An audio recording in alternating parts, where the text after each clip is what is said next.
Okay, so one of the things that we're going to be practicing today is a very important tool. It's called mirroring. So before you had mentioned a couple of issues.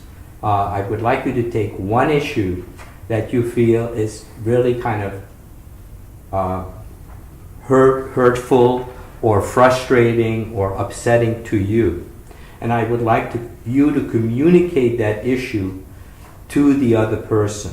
Okay? And we're going to do that with something that's called mirroring. And I'm actually going to give you a couple of sheets so that you can look at, so you don't have to memorize, one for each of you. Okay? And just take a quick look at how it goes. Okay? Angela, you're going to start. You can read while you're. Okay.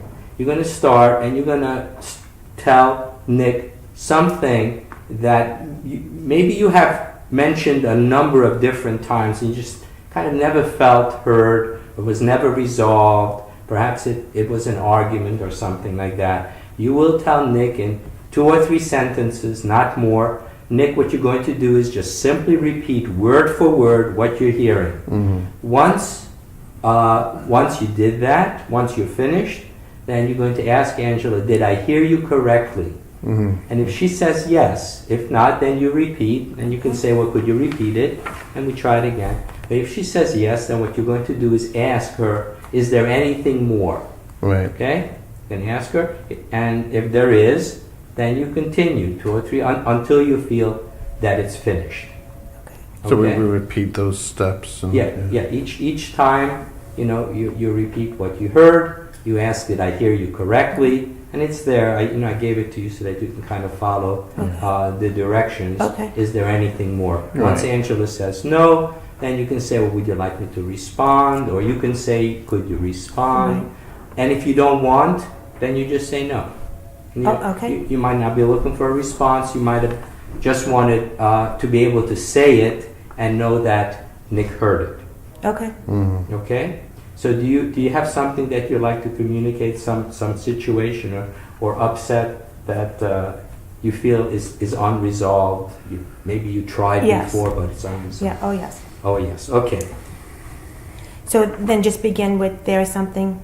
Yes. Okay. And yes. And so the other thing that we're learning here is that we never just start talking, or we never assume that it's the right time because it's for us. Sometimes it takes a lot of courage to build up and say, I have to talk to him and everything. But if the person isn't really available, they're preoccupied or they're doing something, that's probably the worst time to talk.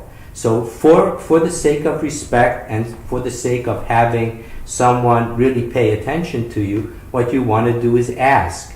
Okay. You want to say, is this something I'd like to talk to you about? Is this a good time? Okay. Okay, so that's how we start. Anything important, if you want to say it's a nice sunny day, you don't have to, So can I ask you a question? Yeah. So like when he comes in the door from work. That's not the time. Oh.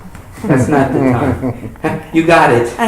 Exactly. I can see that. Okay. That's not the time. But if there is something important, you might say to him when he comes into work, there is something I would like to talk to you. Let me know when it's a good time for you. Okay. And I shouldn't, yell at her for saying that. Well, she's being respectful Right. and leaving it up to you.